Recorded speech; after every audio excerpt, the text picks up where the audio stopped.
Guys welcome to my YouTube channel. आयो सबैजना सन्चै हुनुहुन्छ होला। म पनि एकदमै सन्चै छु। म चाहिँ हाल रोमानियाबाट। अनि हजुरहरू प्लिज कहाँबाट हुनुहुन्छ कमेन्ट बक्समा कमेन्ट गरेर नबिर्सिनु होला। हाम्रो चाहिँ रोमानियामा हेर्न सक्नुहुन्छ हिउँ परेर बेहाल बेहाल छ जिन्दगी हैन। यस्तो छ गाइज हिउँ परेर आमामामा तपाईँहरूलाई पनि बाहिरको दृश्य देखाउन गइरहेको छु। तपाईँहरू हेर्न सक्नुहुन्छ हैन। यहाँनिर कुर्सीमा टनक्कै हिउँ भरेको छ। यता हाम्रो जुत्ता चप्पल यस्तै हो गाइज। के गर्नु हेर्नु त आमामामामा के बिधि हिउँ पर्नु हो र गाइज। मरिन्छ होला है। हेर्न सक्नुहुन्छ हिउँ ता पर छेउछेउसम्म हैन। यो चाहिँ हामी बस्ने बिल्डिङ हो। यतापट्टि योमा चाहिँ कोही बस्दैन अरे हैन भन्न सुनेको। यता चाहिँ टक्क लाएर यस्तो छ हैन। म चाहिँ यता छु टक्क लाएर है। चिसो लास्टै छ गाइज। आमामामामा मरिन्छ यस्तो चिसोले हैन। हिजो चाहिँ म बाहिर निस्केको थिएँ उबरतिर। यति माइनसमा झन् टोपी नलाएर गएको थिएँ गाइज। अनि टोपी लाएर नगएर उता त्यो उबरको मार्केटमा डुले हैन। त्यहाँ टोपी पाइन्छ कि भनेर। अनि त्यहाँबाट फेरि टोपी पाएन। अनि भेरेन्डा मलमा गएँ टक्क लाएर। सुरुमा भेरेन्डा मलभित्र पसेँ। त्यस पछाडि टक्क लाएर एउटा गलबन्दी किनेँ होइन। गलबन्दी किनेर अनि हिँडेँ। अनि त्यस पछाडि चाहिँ भेरेन्डा मल अगाडि नेपाली पसल जस्तो रेस्टुरेन्ट हो या के हो है। त्यहाँ झोल मोमो खाइयो। झोल मोमो पनि थियो तर लास्टै पिरो थियो गाइज। त्यही भएर आज अलिक गाह्रो भयो टोइलेट गर्न पनि। त्यही भएर पिरो अलिक कम खान्छु क्या म गाइज। हेर्न सक्नुहुन्छ यस्तो छ होइन हाम्रो। अनि गाह्रो छ है। खुट्टाको हालत हेर्न सक्नुहुन्छ। मेरो खुट्टा मऱ्यो होइन। यति भित्रसम्म आएको छ होइन। यता हेर्नु न यहाँ हेर्न सक्नुहुन्छ होइन गाइज। यस्तो छ जिन्दगानीमा मरिलानु केही छैन है। अनि यहाँनिर टक्क पारेर यस्तो भइरहेछ। यो यहाँनिर यति बाक्लो छ होइन।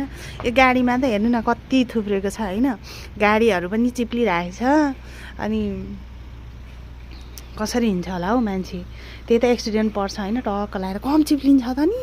अब मेन रोडमा चाहिँ नुनसुन के छर्किन्छ अरे होइन गाइज। अब यताउता छ होइन। टक्क ट्वाक्क पारेर यसरी होइन। चिसो लास्टै छ गाई। जहाँ हुनुहुन्छ प्लिज सेफ हुनु होला होइन। गाह्रो छ। हिजो एक दुईजना साथीहरूलाई भेटेर आएको ओभरमा बिचरा कति धेरै इलिगल भएको रहेछ। कस्तो चिठ लाग्ने कस्तो माया लाग्ने यार। म त के गर्नु हुने। यहाँ नेपालीले नेपालीलाई बेचेको छ यो खाते दलेहरू। अब के भन्नु है। अब एक दुईजना दलेहरूलाई अलि ठिक ठाउँमा ल्याउनुपर्छ जस्तो पनि लागिरहेछ टोक्नेहरूलाई होइन। खाने बेला चाहिँ ल म पैसा चाहिँ लिने होइन। 1500 1000 त्यत्रो चाहिँ लिने काम लगाइदिन्छु डकुमेन्ट बनाइदिन्छु भनेर। यदि बन्दैन भने त नगरिदिनु नि होइन। प्रोसेसै नगरिदिनु पैसै नखानु नि त।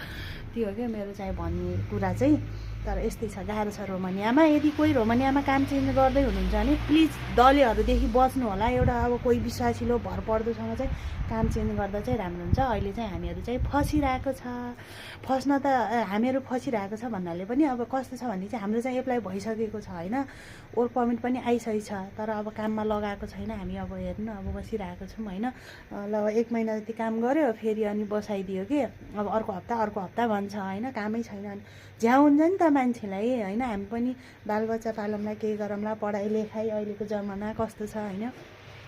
केही गर्न पो आएको र 10 दिन काम गर्ने 20 दिन बसेर खाने त्यस्तो त हुँदैन नि त गाइज होइन। त्यही भएर अब हेरौँ के हुन्छ होइन। काम चेन्ज गर्दा एकदम बी केयरफुल भएर गर्नु होला। एकदम मान्छेहरू चिनेर गर्नु होला। यहाँ दलेहरू ठाउँमा सेकेन्डमा दलेहरू भेटिन्छ होइन गाइज।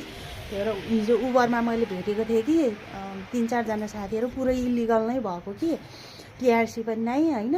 इलिगल नै भएको। त्यही भएर गाह्रो छ। त्यही भएर बुझेर काम चेन्ज गर्नु होला है साथीहरू। हिउँ परेको छ चिसो छ धेरै जोगिएर बस्नु होला है। लास्टै चिसो छ अब यहाँ हो परदेशको ठाउँमा है त गाइज। यस्तो छ हेर्नुहोस् होइन। अब मलाई लेख्न आउनु यस्तो छ हेर्नु। लेख्न मतलब दिल बनाउन के यहाँ कस्तो राम्रोसँग दिल बन्छ नि त होइन। यसरी ल है बनाएँ तर राम्रोसँग देखेँ छैन होला है गाइज। हेर्नु मैले बनाएँ।